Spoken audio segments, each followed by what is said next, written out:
작은 서점.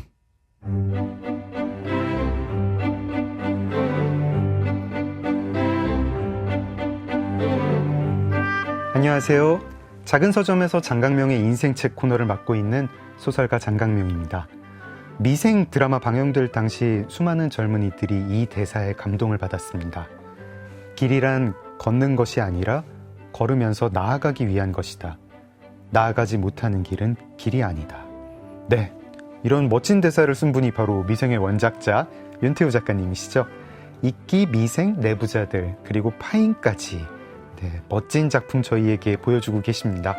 만화가 윤태호 작가님 이야기 나누겠습니다.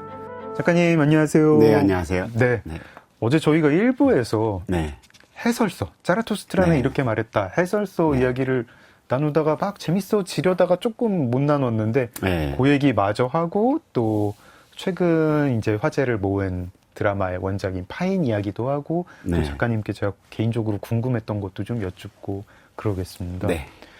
해설서 어제 저희가 이제 뭐 큰 이성, 작은 이성 이런 이야기 했는데요. 니체 이 주제가 굉장히 여러 가지 있잖아요. 네. 그 중에 혹시 이제 이것만은 좀 내가 이야기하고 싶다, 이거 좀 이야기하고 싶다 그런 거 좀 있으실까요? 일단 너무 그 유명한 그 부분들이 있잖아요. 네. 영원회귀도 영원회귀. 너무나 중요한 네. 이 작품에서의 테마고 아마 거의 이 작품의 전체를 아우르는 테마라고 볼 수도 있죠. 영원회귀라고 하는 것이. 제가 잘 이해를 못하겠더라고요. 근데 영원회귀. 저희가 영원회귀가 계속해서, 이런 거잖아요.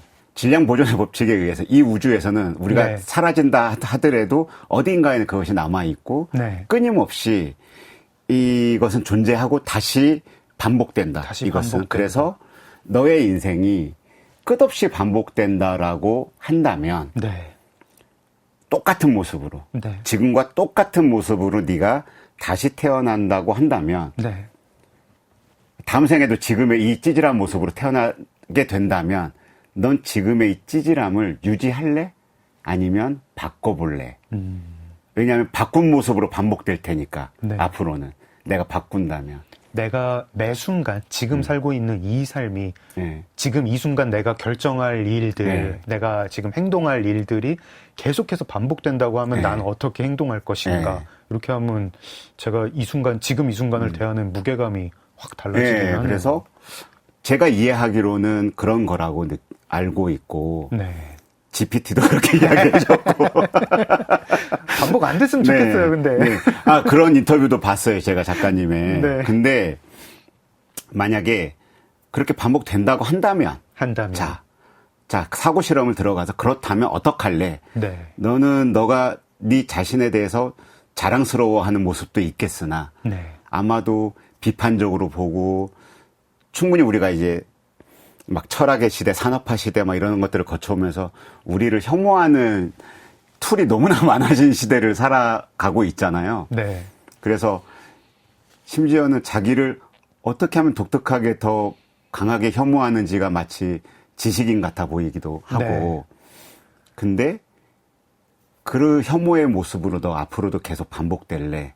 아니면 조금이라도 다른 모습으로 바꿔볼래?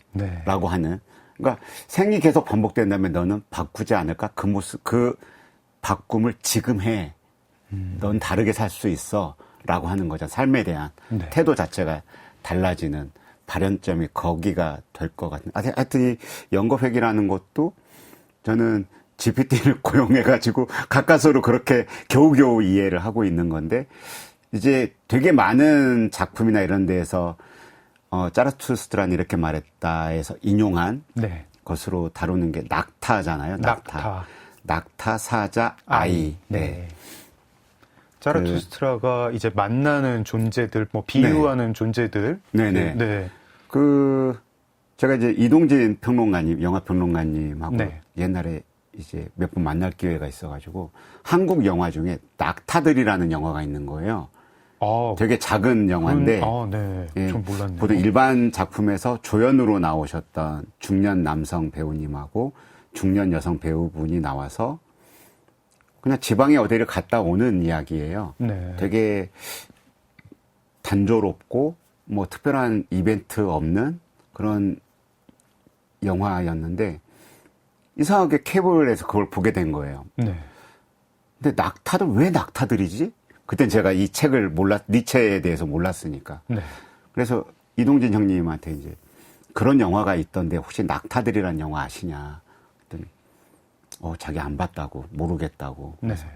그 제목이 왜 나왔을까요? 그러다가 그 다음에 또 만나게 된 거예요. 네. 몇 개월 지나서 형님 내가 알아냈다고. 니체의 짜라투스트라는 이렇게 말했다에 보면 그 사이에 해설서를 읽으셨군요. 그 사이가 아니고 읽기 시작했던 때인 거예요. 네. 낙타가 있고요. 사자가 있고요. 저기 어린이 네. 이렇게 있더라. 네. 그래서 낙타들을 소시민 어떤 이런 개념으로 따왔던 것 같다. 그러니까 이동영님이 뭐 이렇게 집요하세요? 하여튼 그러면서 더 열심히 읽었던 것 같아요. 네. 이 책을. 그러면서 저는 이제 사람들은 자기 스스로를 난 사자형이야 이렇게 말하기도 하고. 네. 근데 대부분 그런 사람들은 우리 사회에서 약간 못돼 보이는 사람들이 그런 표현들을 하더라고요. 마치 자부심 가득한 표현으로. 네. 난 사자야. 주도하지. 막 이런 것처럼. 근데 제가 이 낙타라는 그룹에 대해서 진짜 열심히 많이 생각을 해봤거든요. 왜냐면 전 결국 거기에 속해 있을 거기 때문에. 근데 읽다 보면 그런 거 나오잖아요. 낙타가 그 사막을 땡볕에 그 무거운 짐을 지고 가다가 어느 날 문득 이런 생각이 든 거죠. 난 어쩌다가 이런 무거운 짐을 지고 이렇게 가야 되는 팔자인가 하고 뒤를 돌아봤어. 네. 그랬더니 어라? 짐이 없네. 내 등 위에 짐이 없었던 거예요. 근데 난 왜 이렇게 무거웠지? 보니까 이제 관념들, 도덕, 좋은 소리들, 뭐 책임감, 이런 거, 권위, 이런 것들. 이게 자기가 설정한 이것들이 자기 몸 위를 짓누르고 있었다는 거잖아요. 네. 그것들, 그러니까 사회가, 그것도 자기 스스로 짊어진 그게 아니라 사회가 막 같이 있다고 해가지고 나한테 끼얹어 놓은 것들. 네. 이걸 그냥 아무 비판 없이 내가 다 고스란히 떠안고 살아가는 이 낙타. 가는 길마다 그 모래사막에 발자국 깊게 남기면서 그래, 이게 내 흔적이지. 이러면서 가고 있는 이 낙타를 벗어난 게 이제 사자인 거잖아요. 네. 근데 저는 낙타를 보면서 우와, 돌아볼 줄 안다고. 그것만으로도 얼마나 엄청난 건데 돌아본다고? 그래서 자기가 사회적인 껍데기를 내가 지금 짊어지고 있다는 걸 안다고? 대부분은 그 상태도 못 이루고 그럼요. 약간 이제 저는 좀비처럼 저는 행복한 짐꾼으로 살고 있는 사람이죠. 저는 사회적인 관념과 사회가 주장하는 것과 남들이 바라는 모습을 대신 내가 기꺼이 남들이 바라는 모습에 닮아가려고 얼마나 노력하면서 살아왔는데 저 역시. 근데 니체가 이야기하는 거는 이제 해설서에 따르면 그래서 낙타, 뒤를 돌아볼 줄 아는 낙타만 해도 뒤를 못 돌아보는 낙타에 비하면 훨씬 나은 거긴 하지만 끝없이 그렇게 위로 상승하는 인간, 그래가지고 위버맨 씨가 돼야 한다. 모든 인간이 위버맨 씨가 돼야 한다. 이런 거잖아요. 그러면은 낙타만 해도 대단한데 이게 아니라 그 다음에 사자가 되고 아이가 되고. 물론 위버맨 씨를 향해서 가야 되지만 저는 뒤를 안 돌아봤으면 그냥 수평으로 계속 갔을 거란 말이에요. 저는 뭘 위로 올라가요. 이런 생각으로 살았을 거라는 거죠. 근데 이 책을 보면서 뒤돌아볼 수 있다는 건 사자로 나아갈 수 있다는 소리고 사자로 나아갈 수 있다라는 건 아이가 될 수도 있다는 이야기 아닌가? 그 첫 단초는 뒤를 돌아볼 줄 안다는 거에서 시작하는 거 아닌가라는 생각이 든 거예요. 그래서 저는 이 책에서 가장 위대한 포인트는 돌아본 낙타, 뒤를 돌아본 낙타, 그리고 실은 자기가 짊어진 짐이 없구나라는 걸 각성한 낙타, 그 다음에 내가 짊어진 짐이라는 것은 사회가 나한테 끼얹은 관념들이라는 걸 알아챈 낙타, 그리고 그것에 대해서 스스로 크게 멸망한 내면을 가지고 사자로 거듭나야 되는 낙타, 이렇게 순서가 되지 않을까라고 생각이 드는 거죠. 이 자라투스트라가 이제 이 책에 등장하는 여러 상징 중에 낙타, 뭐 사자, 아이, 뭐 그게 뭐 고개사라든가 뭐 사자는 알지도 모르겠어요. 그 세계는 가본 적도 없어서 저는 낙타에 그렇게 집중이 되는 거예요. 와, 돌아본다고? 네. 이게 이제 위버맨 씨로 향하는 여러 단계를 아마 상징하는 걸 텐데 거의 영겁에 준하는 만큼의 회귀를 해야 그 정도 가지 않을까. 네. 제일 중요한 단계 작가님이 생각하실 때 뭐 각 단계 중에서도 네. 윗단계로 가기 위해서 제일 중요한 거는 맨 아래 낙타일 때 일단 뒤를 돌아보는 것. 그렇죠. 네. 그러니까 뭐가 됐건 깨달음의 경험을 해본 사람은 그러니까 뭔가 창작자가 저는 그런 생각을 하거든요. 어떤 에피소드를 요 한 문단을 소설로 치자면 하나의 문단을 자기가 판단할 때 제법인데? 그럴싸한데?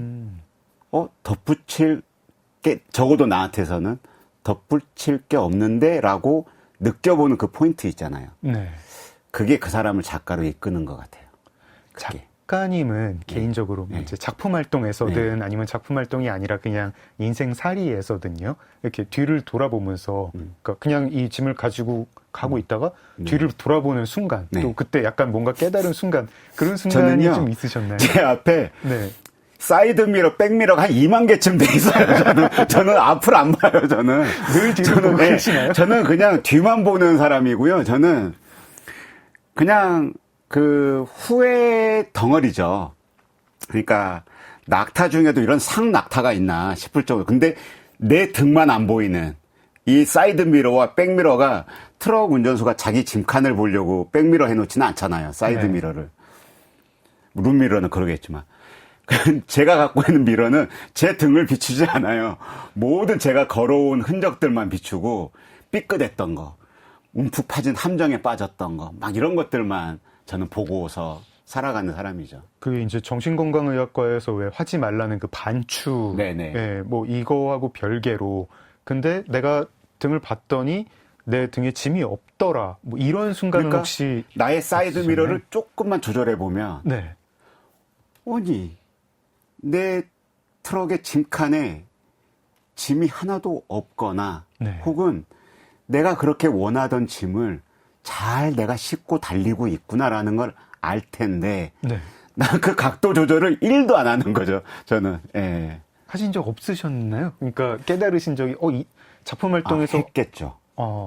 자주 했겠죠. 특히 저는 그런 것들을 많이 하고, 그러니까 저는 이런 표현 많이 하는데, 저는 우물 판 사람을 좋아한다고 항상 표현을 하는데, 삶에 이렇게 여정이 있으면 계속 질주하듯이 우리가 사는 게 아니라 어느 순간에는 속도가 느려지면서 와 이게 뭐야 하면서 그 자리에서 이렇구나 하면서 막 자기만의 우물을 파는 시기가 분명히 있을 것 같아요.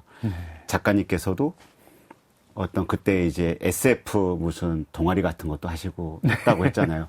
그럴 때 그러니까 나아가는 것보다 깊이가 더 관심이 있던 시절이 저는 그때 자기를 조금 더 추동한다고 생각이 들거든요. 그 순간을 거치고 나면. 그때는 물론 후회나 반성이나 이런 것도 당연히 비타민처럼 같이 포함되어 있겠으나 그거보다는 그때 그 일을 하면서 느꼈던 나의 어떤 행복, 그 다음에 그 일을 했을 때 나의 예민한 감수성 이런 것들이 나를 조금 더 그럴싸하게 만드는 느낌이 저는 있다고 보거든요. 그래서 살면서 저는 매 순간마다 우물이 이렇게 있었던 것 같아요. 야후라는 만화를 하면서 처음으로 장편을 하다 보니까 어떤 문제가 생기냐면 5년을 연재했거든요. 주인공 나이가 자꾸 헷갈리는 거예요. 과거 회상 장면이 나오는데 어라? 이게 되는 거죠. 이걸 만으로 계산해야 되나 뭘로 계산을 해야 되나 그때부터 제가 연보를 만들었어요. 캐릭터 연보를. 그래서 이 작품의 주요 캐릭터들 중에 나이가 가장 많은 사람부터 나이가 가장 어린 사람까지 쭉 해서 태어난 연도부터 각 연도를 쭉 만들어서 각자 몇 살 쭉 만들고 각 해당 연도에 그때 우리나라에서 어떤 사건들이나 이런 것들이 있었는지를 적어 놓으면 이 사람들이 특정한 어떤 사건, 사고를 몇 살 때 경험했는지가 나오거든요. 그런 과거를 회상하거나 이럴 때 쓸 수 있는 대사가 좀 한계가 정해지겠죠. 아, 그렇죠. 직접 경험한 사람과 네. 예를 들어서 박정희라는 대통령을 인물을 직접 몸으로 성인이 돼서 경험해 본 누구와 아버지와 청소년기에 잠깐 경험해 봤던 저 같은 사람과 네. 그냥 역사책에서만 봤던 요즘의 아이들과 한 공간에서 그 시절의 어떤 이야기를 나눈다. 그러면 한계를 줘야 되잖아요. 네. 그럴 때 한계가 있을 거예요. 각 캐릭터마다 말할 수 있는 부분과 말할 수 없는 부분이 다 있을 거거든요. 그 습관이 그때 잡혔던 것 같아요. 연보 만드는 거. 근데 그때는 종이에다가 손으로 써서 하니까 아니 미친 것 같은 게 숫자를 1부터 뭐 1945년부터 뭐 2000년대까지 쓰잖아요. 네. 바본가? 왜 숫자를 똑같은 숫자를 다시 쓰고 이러지? 이런 일이 너무나 많이 생기는 거예요. 그러다가 최근에는 엑셀을 알게 돼가지고 엑셀로 버튼 뚝뚝 누르니까 숫자가 주르륵 달리는 거예요. 신세계. 진짜 내가 죽어서 하나님 옆에 가면 오른쪽엔 그 메모 앱 여기에는 엑셀이 있겠구나. 예, 이렇게 생각할 정도로 저는 엑셀이 너무 좋거든요. 그 표 만드는 게 좋아가지고. 네. 예. 작가님한테 우물을 들어가는 경험은 어떤 그런 작업들인가요? 이 작업의 어떤 완성도를 높이기 위해서 막 골몰할 때 다른 걸 골몰할지 다른 문제는 신경 안 쓰고 외부 문제 신경 안 쓰고 골몰하시게 되나요? 작품보다 제 자신에 대해서 전 세상에서 제일 관심이 많거든요. 네.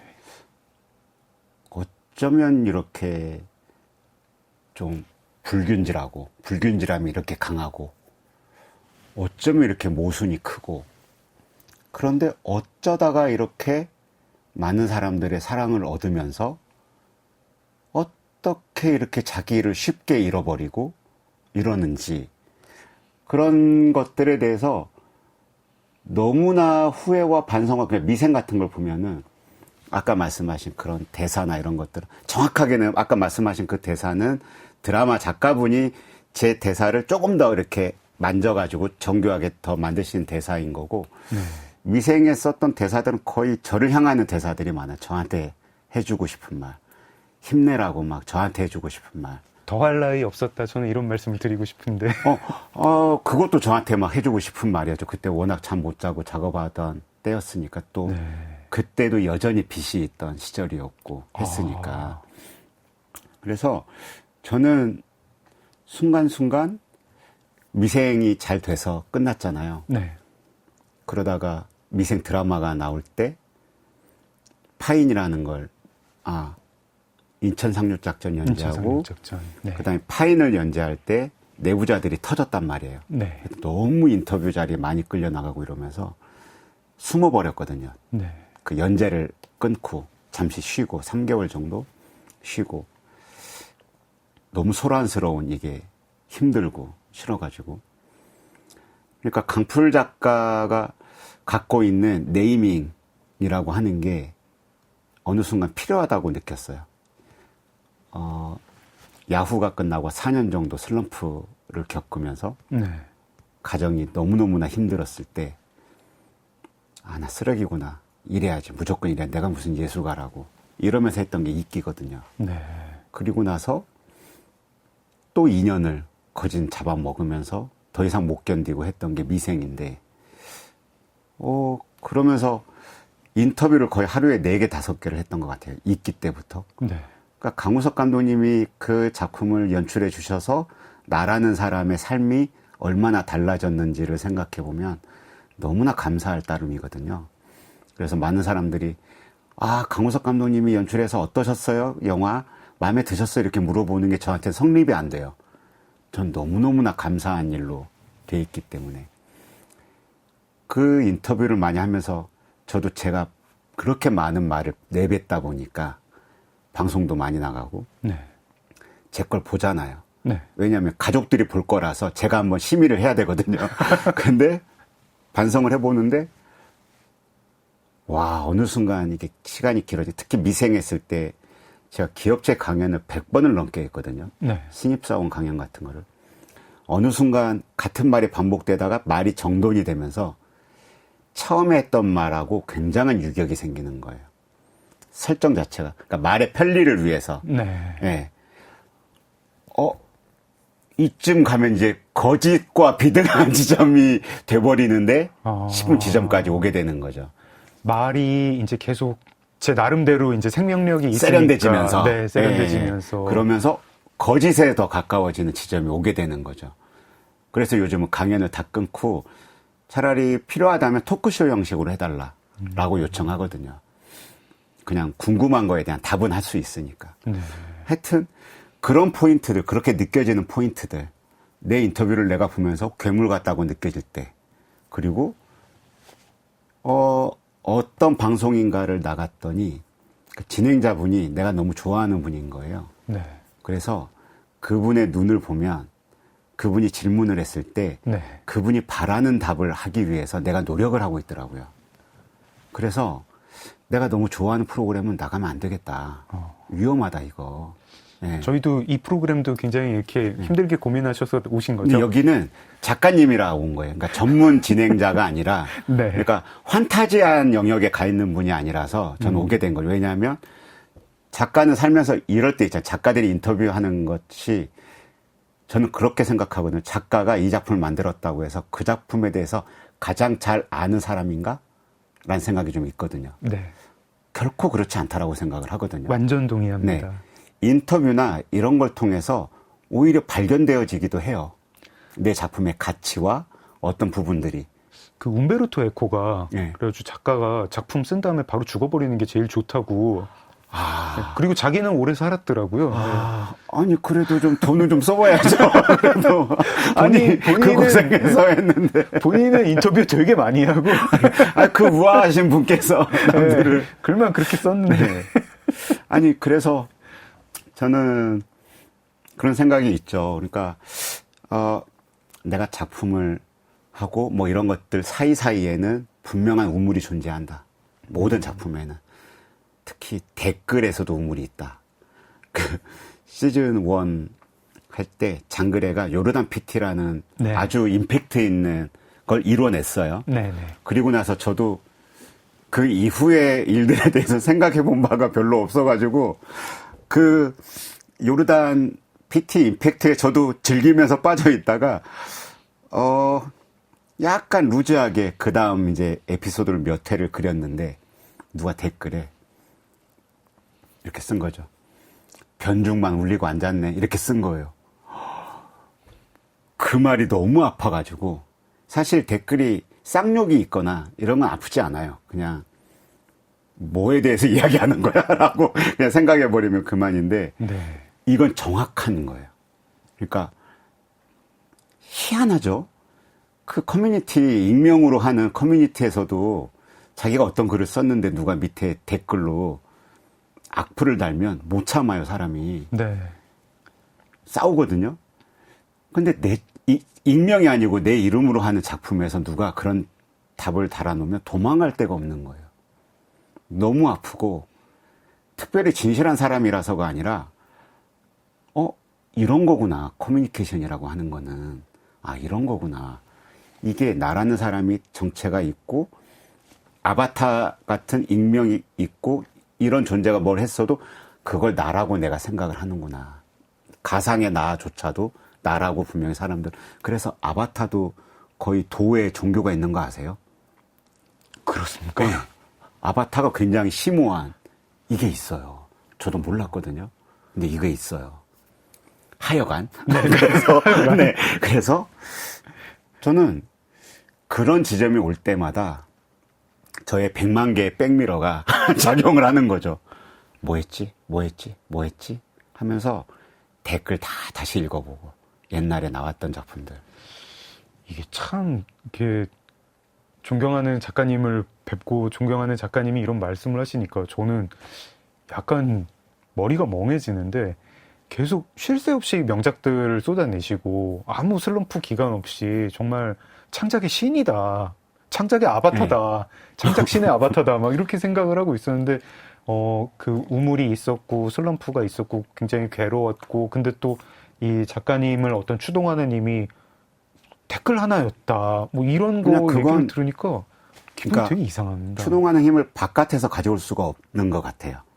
그러니까 바깥에서의 격려와 이런 것들이 그러니까 즐겁고 내가 하는 것에 대한 보상이 되어주고 감사하고 이런 일들이 되지만 분명히 저를 끌고 가는 힘은 내면의 우물과 우물의 파괴와 우물을 기어 나와서 깊게 판 우물이라면 기어이 그 우물을 나와서 그 다음으로 달려가는 마음을 갖게 만드는 것이라고 보거든요. 저는 어린이라는 만화를 만들었을 때 네, 남극 소재 거기에 후반부에 가서 그 주인공한테 어떤 아저씨가 이제 안전반장님이 해주는 유지반장님이 해주는 이야기를 넣었는데 그건 역시 저한테 해주는 말이거든요. 뭐냐면 살다 보면 멸망한 지점을 만난다. 멸망한 지점을. 그것이 자기한테 어떻게 오든지 변명의 여지 없는 멸망하는 지점을 폐허를 만나게 되는데 폐허를 만나고 멸망한 기분을 갖게 되는데 배웠다는 사람들은 거기에 머물러 가지고 왜 폐허가 됐지? 폐허 잔해를 살피고 있는 거죠. 근데 아니다. 폐허를 만나면 폐허에서 나와야 돼. 폐허에서 나와야 돼. 근데 배웠다는 사람들은 거기서 원인과 과정과 결과를 찾으려고 계속 찾다가 더 깊이 빠지거나 폐허 잔해에 다시 또 깔리거나 하게 된다는 거죠. 그래서 우울증이라고 하는 건 우울증, 우울감, 패배감, 자기멸시감 이런 것들은 그 자체를 분석하고 알려고 내가 나 자신을 이해하려고 노력하지 말고 무조건 나와라. 어떻게? 몸을 쓰는 일들을 하면서 나와라. 니체로 다시 돌아가는 거죠. 우리 헤더스로 다시 돌아가는데 몸을 써라. 네 정신은 몸의 지배를 받고 있으니 몸을 써서 몸을 최대한 건강하게 만들어라. 더 좋은 거 먹고 더 건강하게 만들고 우울증의 가장 큰 이것의 장애는 뭐냐면 무엇을 해야 되겠다, 나아지겠다라는 욕망 자체가 안 생기는 게 제일 큰 저는 그렇죠. 그거라고 생각하는데 사실은 무기력증이라고 불러야 될 것 같아요. 그거 자체를 정면으로 대해서 자 그러면 네가 지금 지옥에 있다면 그 지옥 안에 있을래? 조금이라도 삐져나올래? 라는 거잖아요. 네. 그러고 싶다면 지금이 너무 힘들고 지옥 안에 있다면 길을 써서라도 나와. 어떻게? 걷고 좋은 거 먹고 너를 위해서 밥을 짓고 그리고 잘 자. 만약에 혼자의 힘으로 잠들기 어려우면 수면제 처방받아서 도움을 받아서 먹어라는 거죠. 예. 뭐 니체가 말하는 운명에 대한 사랑, 뭐 아모르 파티라고 하는 거 그것도 아마 그런 것일까? 폐허까지 그냥 다 끌어안고 사랑하고 결과적으로는 그것도 자기 자신인 거잖아요. 네. 아 나는 그러니까 우리가 사주나 이런 것들 이야기할 때 보면 사람들이 내 인생이 정해졌다고? 말도 안 돼! 이러면서, 밖에서, 사람 안 변해. 누구 보고서. 사람 안 변해. 남은 안 변하고. 그런 거죠. 자기한테는 무궁한 가능성이 있고, 남들은 안 변하는 존재들이고, 뭐 이런 거잖아요. 근데 그 변화까지도 포함해서 저는 나라고 생각하거든요. 그 변화의 영역까지 포함해서. 근데 작가님 말씀을 듣다가 제가 한 가지 조금 뭐 이렇게 전혀 엉뚱한 궁금증이 하나 풀렸는데요. 그 연보를 쓰시는 거, 그리고 이제 각 인물마다 그 사람이 걸어왔던 개인사를 이렇게 정리를 하시는 거 보면서 제가 파인을 보면서 와, 이런 캐릭터는 어떻게 이렇게 다 하나하나 만드셨을까? 그것도 그렇고 캐릭터 이렇게 많으면은 좀 헷갈릴 것 같은데 독자 입장에서 또 시청자 입장에서 하나도 헷갈리지가 않아요. 하나도 헷갈리지가 않고 그리고 이 캐릭터들이 나이 차이가 많이 나는 캐릭터들 뭐 교수와 뭐 주인공이라든가 뭐 천회장은 나이가 좀 많잖아요. 이렇게 나올 때 이렇게 그 안에서 세대 갈등이랄까 아니면 세대 갈등이라기보다는 좀 이렇게 연식이 다른 사람들끼리 다르게 말할 것 같은 이런 것들이 약간 그 테크닉의 비교를 좀 본 것 같습니다. 일단 연보도 만들고, 그 다음에 이 작품은 70년대 작품이니까, 이때 당시에 배웠다라고 좀 허세 부리는 사람들이 쓰는 말이 있었을 것이다. 그러면 남산의 부장들이나 김용욱 회고록 같은 걸 보잖아요. 네. 네. 너무 재밌는 게, 너무 흥미로운 게, 그 시대의 군인들은 완전 우리 사회에서 탑 인텔리. 엘리트였죠. 예. 네. 그래서, 이분들이 쓰는 언어에 굉장히 영어 단어가 많이 들어가 있고요. 예, 요즘 유행한 영어 단어나 이런 것들도 이미 그때 이분들은 다 썼었고, 네. 그 다음에, 파인에서 보면 드라마에서도 나오고 웹툰에서도 나오지만 서로 오야지가 되려고 연설하는 씬 있잖아요. 네. 거기에서 이제 분명히 무식한 영역과 그래도 좀 글자 꽤나 읽어봤다는 사람들 자리가 좀 있을 거란 말이에요. 그러면 이제 옛날 60년대, 50년대 이때의 신문을 검색을 해요. 그래서 연설문을 검색을 합니다. 그래서 국회의원으로 나오거나 이런 사람들 후보자들의 연설문들이 있어요. 그 안에. 그러면 자고로 뭐 1차는 뭐가 어떻고 대공영을 어쩌고 저쩌고 막 이런 한자 투의 언어들이 있거든요. 네. 그걸 그대로 가져와 가지고 이 사람이 할 법하게 윤색을 하는 거죠. 예. 그러니까 이 사람은 흉내내는 사람이니까 찐으로 그 한자어를 주어서로 다 맞게 말하는 건 말이 안 되고 이 사람은 분명히 엉터리여야 되는 거예요. 예. 네. 대신 단어들은 가져오는 거고 이렇게 맞추는 거죠. 예. 이 사건 자체는 취재를 어떻게 하셨나요? 일단 이제 신문 검색은 기본으로 항상 하는 거고요. 네. 네이버 뉴스 라이브러리 들어가가지고 네. 검색은 어마어마하게 많이 했고. 근데 신문에는 이들이 잡혔다로 시작을 할 거잖아요. 그러니까 신안, 네. 그다음에 보물선 이렇게 네. 해가지고 75년부터 77년도까지 범주를 딱 정해가지고 검색을 해보면 이제 어떻게 처음에 이게 알려지게 됐는지부터가 나오는 네. 거죠. 그 다음에 그 유물발굴단이 만든 책이 있어요. 이렇게 두꺼운 책.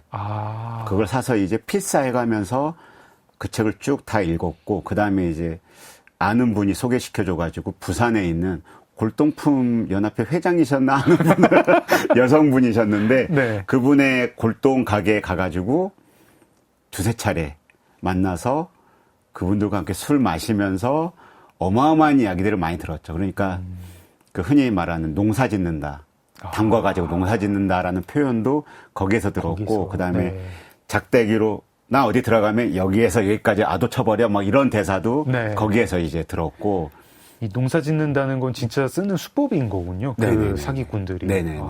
그리고 거기 이제 코스가 부산으로 가서 남해 쪽으로 쭉 와가지고 목포로 와가지고 목포시의 시청에 가서 취재 협조 부탁드리니까 이제 그 연관된 부서 소개를 시켜주셔가지고 그분 만나서 또 똑같은 이야기 다시 내가 이 어떤 작품을 하려고 하냐면 해가지고 이제 다 설명드리고 그리고 그 담당자분께서 목포 해양박물관에 가면 이제 신안선이 전시가 돼 있거든요. 네. 거기다 봐주시고 그래서 신안군청까지 또 이제 안내 연락해 주셔가지고 신안군청에 가서 이제 군청에 계신 분들 만나서 다시 또 이 작품에 대해서 설명드리고 그리고 이분들은 항상 지방에 계신 분들은 식사 자리를 이렇게 준비하고 계세요. 네. 여기까지 서울 손님 힘들게 오셨다고. 그럼 식사 자리에 가면 그때 처음 알게 된 건데 이제 이분들끼리 이제 이야기를 주고받다가 아니 그거 하려면은 이 사람이 꼭 있어야 될 것인데 하면서 이제 누구를 불러요. 네. 그러면 그분이 누구냐면 이제 그때 그 해경이 발굴 작업할 때 목측하신 분. 네, 실제로. 저 파인에서는 이제 뭐 범죄자로서 이제 뭐 교도소 수감 중이로 나오는 캐릭터. 네, 근데 그분은 그냥 그렇진 않았고 네네. 해경에 도움을 주신 분이었는데 이분이 아니면 그 자리를 모르는 거예요. 네. 그분은 이제 그러면 연배가 꽤 되신 분이시겠네요. 70년대에 목책을 하셨으니까. 오라고 해가지고 와가지고 같이 막걸리도 먹고 하면서 이제 신안군에서 그렇게 하고 연락처를 다 받아와가지고 이제 돌아와서 안부 인사하고 근데 이제 자료들 이제 직접적으로 그분들께 여쭤보기가 뭐했다면 이게 그렇게 즐거운 이야기가 아니다 보니까 어떤 사기꾼들에 대한 이야기고 이러다 보니까 직접적으로 계속 뭐 연락드려가지고 뭐 도움받기보다는 저 혼자 그냥 많이 찾아봐야 되겠다 해가지고 헌책방 같은 데 가서 책들을 뒤져보는 거죠. 그러면 꼭 우리 이런 거 있잖아요. 그 너에게 나를 보낸다에서도 나온 것 같이 지방에서 문학회 같은 데서 다 데뷔시켜주고 책을 한 명당 100권씩 막 이렇게 하는 아마도 그런 데에서 나왔을 것만. 책들이 헌책방에. 네, 같은 그 독을 하셨던 분, 그러니까 골동을 하신 분인데 골동의 세계라는 책인데 독을 하셨던 이야기도 막 들어가 있고. 그래요? 문장 너무 엉터리해. 문장 전부 엉터리고 읽기가 너무 어려운데 네. 정말 생생한 상황들이 그 안에 다 있는 거죠. 독을 하셨던 분인데 그래도 나중에 문학회를 들어가셔서 이렇게. 그러니까 이 출판사도 생전 처음 들어보는 출판사고. 근데 거기에 보면은 그래서 물줄을 어떻게 연결하는지 막 이런 거에서부터 네. 처음에 가서 사람을 사귀는 법 막 이런 거, 그다음에 그릇을 알아보는 것 막 이런 거 있잖아요. 그러니까 이런 것들을 보면서 이제 누적을 시키고 필사를 하면 거기에 나와 있는 내용들 필사를 하면 이게 요즘은 암기가 우리 옛날에 깜지 만들었잖아요. 필사 네. 그 외울 때. 근데 요즘 아이들은 요즘 아이들은 하나의 종이에다가 암기할 내용을 이렇게 그리면 그 자체가 하나의 인포그래피가 돼가지고 이미지로 외운다 그러더라고요. 그걸 저도 느껴본 거죠. 파인을 하면서. 필사하면서 취재한 내용들을 적어가는데 이 내용은 어떤 페이지에 들어가 있어. 그 페이지 숫자를 아는 게 아니고 그 페이지에 메모가 됐던 그 모양. 요 모양으로 기억이 되어 있는 거예요. 그러면 내가 그 페이지에서 이렇게 적기 시작해가지고 이렇게 진행이 됐지가 떠오르는 거죠. 네.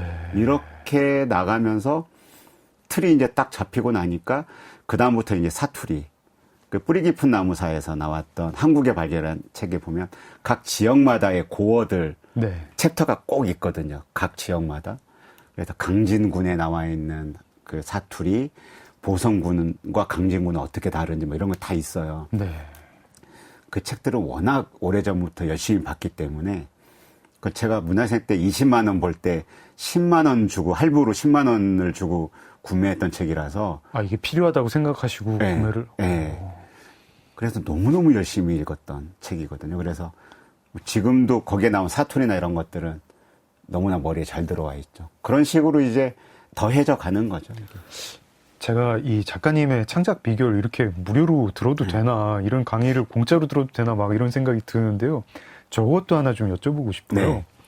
그러니까 취재 진짜 엄청 공들이시는 거 이거 알겠고, 근데 이 스토리가요, 그 캐릭터들이 여기 이제 해설서에서 묘사하는 뭐 사자 아이는 고사하고 낙타 뒤를 돌아보는 낙타에 해당하는 캐릭터도 없는 거잖아요.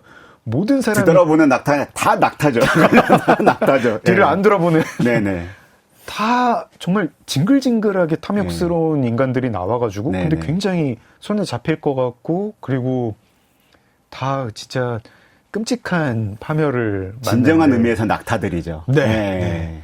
특히 이제 웹툰은 드라마보다도 더 이렇게 암울하게 끝나는데, 제가 이런 이야기를, 이런 픽션을 짜실 때 마음이 어떨까 이런 것도 좀 궁금하고, 제가 작가님을 볼 때는 늘 온화하고 되게 온유하고 이렇게 말씀도 부드럽게 하시고 하는데 어디서 이런 캐릭터들이 이렇게 나오는지도 궁금합니다.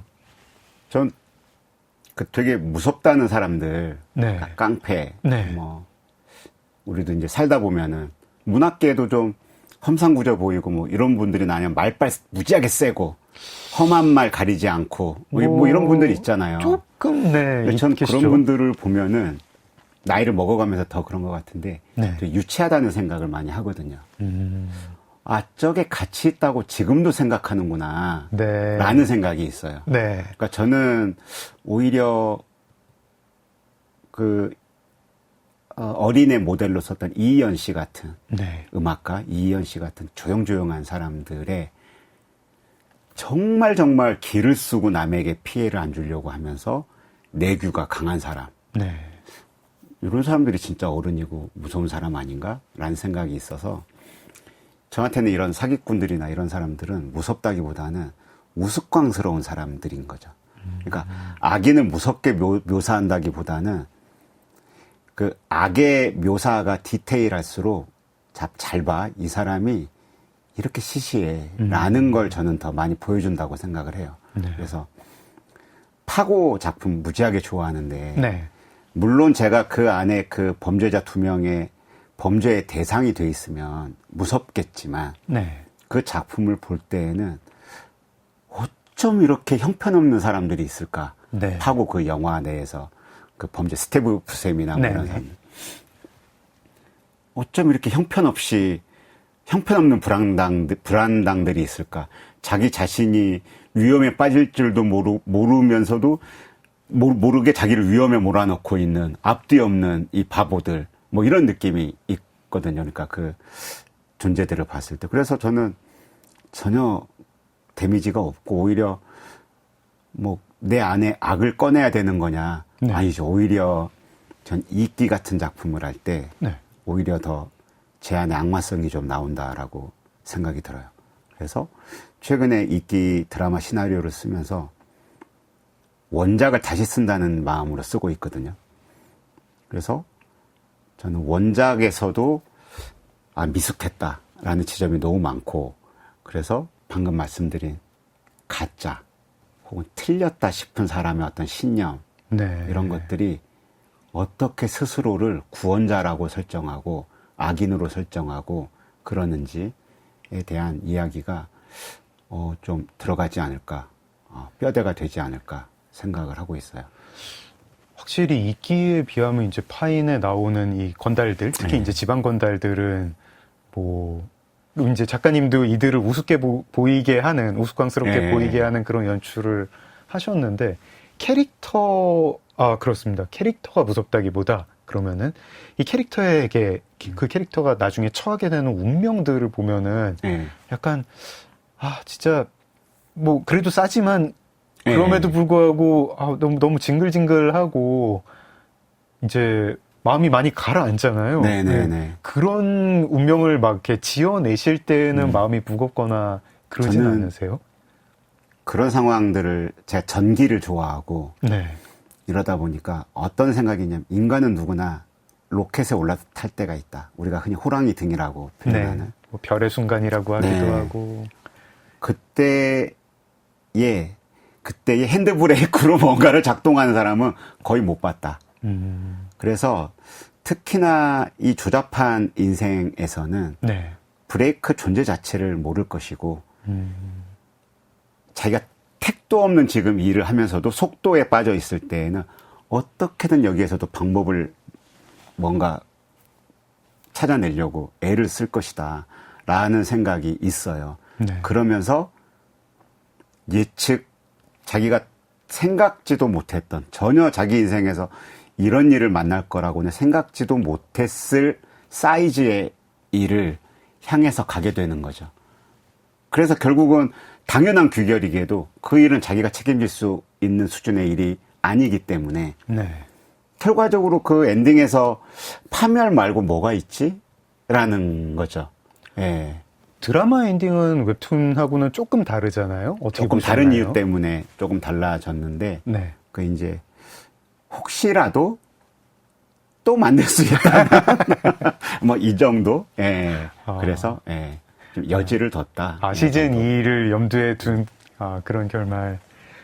이끼 이제 드라마 작업, 각본 작업하실 때는 이 웹툰 작업할 때랑 좀 다르신가요?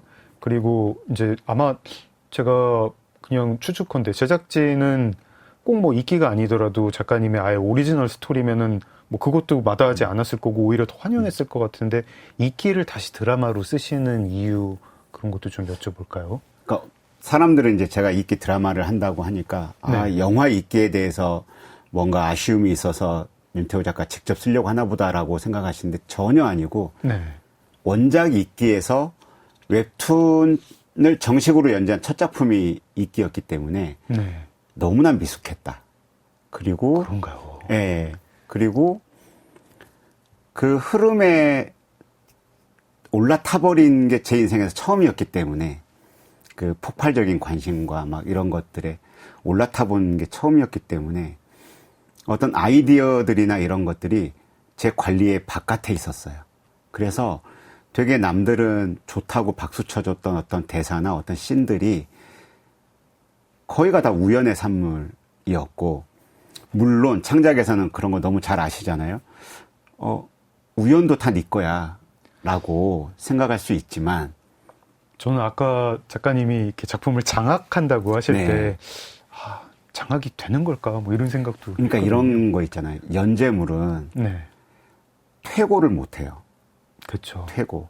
그 자체가 그대로 책이 되거나 연재했던 그 자체로 이제 유료 전환이 되거나, 왜냐하면 컷 하나를 바꾸는 순간 뒤에 따라오는 컷들도 다 바꿔줘야 되기 때문에, 특히나 출판 만화는 더 그렇죠. 네. 이 퇴고가 없는 작품을 만드는 이 업계의 비애가 좀 있거든요. 이게 네. 그러니까 불완전한 거를 수정하지 못하고 내가 성장한 내가 계속 과거의 나의 그것을 보고 있어야 된다는 어떤 이것들. 그러니까 그때보다 내가 지금 더한 통찰과 더한 깊이와 이런 걸 갖고 있다고 말할 수 없어요. 단지 그 작품에서 이 내용이 그 시대의 그 에너지가 아니었다면, 가령 예를 들자면 주인공 아버지의 죽음을 네. 그때 노 대통령께서 사망하셨기 때문에 거기에 대한 분노를 얹어 놓으신 팬분들이 많았거든요. 네. 그래서 저는 거기에 그냥 덕을 좀 봤던 지점이 분명히 있다고 봐요. 그래서 시대가 달라져도 온전하게 그 밑에 그 당시의 댓글들을 싹 지우고 보더라도 이 작품이 그 정도 환호를 받을 만한 작품이냐라고 하는 지점에 좀 갸우뚱하는 지점이 있는 거죠. 그래서 네. 그렇다면 나는 이 소재가 너무 좋고, 이끼라는 소재가 너무 좋고, 이 캐릭터가 너무 좋은데, 그럼 드라마로 한번, 그러니까 이 인물들의 전사가 사실은 이래요라는 걸 더 많이 보여준다기보다는 이 인물들이 어떤 벽돌로 쌓아져서 지금 이 모양을 갖춘 건축물인지 어떤 존재인지를 보여주자라는 목표가 좀 있는 거죠. 저는 출판만화 문법을 굉장히 잘 익힌, 몸에 잘 체득하신 작가님이, 문화생생활을 거친 작가님이 웹툰 시대에 완벽하게 온 사례로 저는 작가님을 이해를 하고 있거든요. 지금 또 뭔가 AI가 뭔가 만화 창작 환경을 그냥 싹 바꿀까? 만화 감상 환경도 바꿀까? 뭐 이런 생각도 들고, 만화뿐 아니라 이제 제가 속한 뭐 이렇게 출판 저술업계도 그런가 생각이 드는데, 이것도 그냥 좀 가볍게, 혹시 작가님이 되게 같은 입장이지 않나요? 같은 입장이에요. 그래가지고 좀, 예. 좀 어떻게 아니, 인사이트를 좀 얻을까 하고요. 아니, AI가 못할 게 뭘까 싶어요, 솔직히. 예. 옛날에는 작가님 그렇게 말씀하시면 어떡해요. 예, 옛날에는 모순 같은 건 못 만들지 않을까? 그러니까 우리가 어떤 작품 하다 보면 모순 아니면 이 캐릭터의 결격 사유로 인해서 발생하는 매력적인 지점들, 이런 거 못하지 않을까? AI는. 왜냐하면 완벽을 향해서 추구해가니까 얘가 어느 순간에 모순조차도 완벽의 일부야 라고 아는 거죠. 그러니까 근데 사실 AI까지 고민하는 건 저한테 너무 배부른 고민이고요. 가령 내가 지금 작품 활동을 하고 있는 게, 이건 질문에서 벗어난 답이긴 합니다만, 내가 지금 작품 활동을 할 수 있는 이유가 내가 가장 잘해서인가? 나보다 더 잘하고 있는 작가도 많은데도 나 역시 필요한 작가인 거잖아 라는 생각을 하고 있거든요.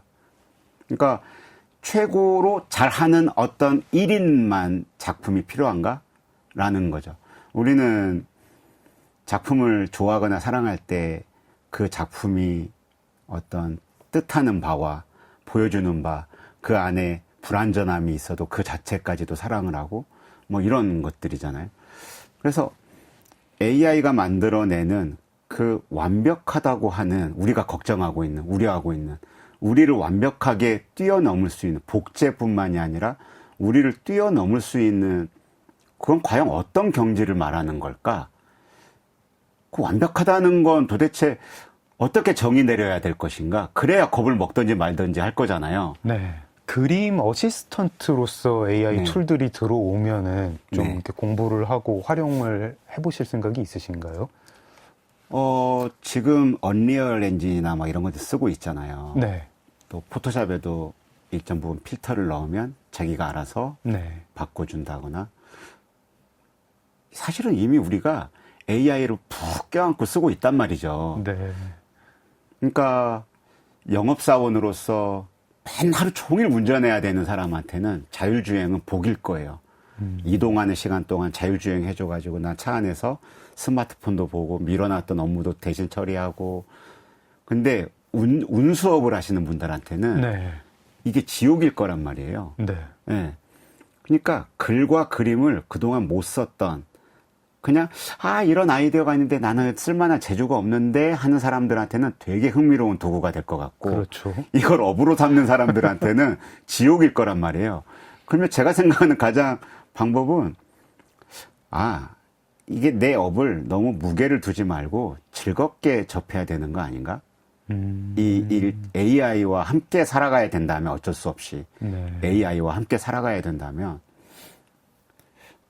그래서 이 직업으로 내가 먹고 살아야 되고 나를 표현하는 데 급급한 상태에서 AI를 생각하게 되면 방법이 없을 것 같고 AI가 만약에 그런 완전한 창작자가 정말 개성 어린 창작자가 될 지경이 된다면 우리 사회가 아예 바뀌어져 있지 않을까? 그 AI에 대한 어디 다른 데 나가서 말씀하신 거였나? 사회의 변화와 네. 이 창작 수준의 변화가 가장 저는 제일 앞에 있는 영역인 것 같아요. 네. 그때 말씀하실 때 AI가 군사적인 영역 이런 쪽에서 가장 폭넓게 먼저 활용이 될 것 같고 그게 단단해져서 우리의 삶에 들어올 것 같고 들어올 때 가장 천병은 창작 영역이 될 것 같기도 하고 19금 영역에서 매우 19금이 황무지를 정복해 나가는 선도자죠. 예, 19금들이 늘 언제나 그렇듯이 전사들이죠, 전사들. 황무지의 전사들. 주요 혁신들이 그 황무지에서 일어나서 그분들이 대부분 비옥한 토지를 만들어 놓고 지나가면 우리가 그 뒤에 들어가서 꿀을 빠는. 작가님, 이제 저희가 마무리를 해야 되는데, 저 모든 게스트께 여쭙는 공통 질문 하나 드릴게요. 원래 저 1부에서도 약간 말씀을 해주셨는데, 하루 일과 어떻게 되시나요? 그 아침에 일어나시는 시간은 이제 저녁에 10시에 주무시고, 아침에 그러면 6시쯤 일어나시는 거고요.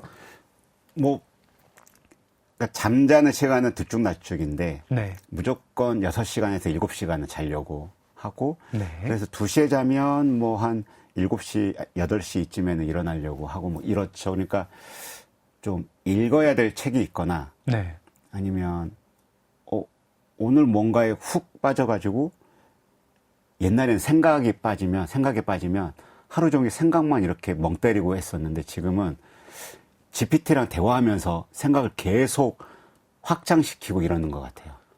이 시간이 너무 재밌어요. 좀 활용을 하시는 거네요. 전 거의 매일 2시간 정도 넘게 사용을 해요. 거의 매일인 것 같아요. 이거는 꼭 작품에 대한 이야기가 아니더라도 굉장히 많은 지점에서 예를 들어서 보성군에 내려가가지고 이 아이들과 뭔가를 하고 싶다고 할 때 나이가 많은 서양의 그 철학가나 작가들은 젊은 이 10대 아이들을 어떻게 다뤘는지 작품에서 어떻게 즐겁게 묘사하고 이랬는지 이런 것들이 옛날에는 문장백과 대사전에 이렇게 두꺼운 사전에 사랑 그러면 고서들에 나온 사랑에 대해서 이런 것들을 볼 수밖에 없었단 말이에요. 근데 지금은 레퍼런스를 좀 보여줘 하면 얘가 최소한은 간략한 줄거리와 책 제목과 저자를 알려준단 말이에요. 그러면 때에 따라 그 책을 사서 보면 되는 거고 아니면 최근에는 또 그 미생 시즌 3가 특정한 이제 소재를 다루고 있기 때문에 거기 이제 자주 만나고 취재하러 다니고 그 시간 하고 있죠. 그래서 기본적으로 먹었다 하면 스쿼트 하려고 애를 쓰고 밖에서는 못 하겠지만 무조건 산책 걷는 거는 꼭 하려고 하고 그래서 크게 봤을 때는 먹고 앉고 산책 요 틀거리에서 그 사이사이에 일들이 이제 배치되어 있는. 알겠습니다.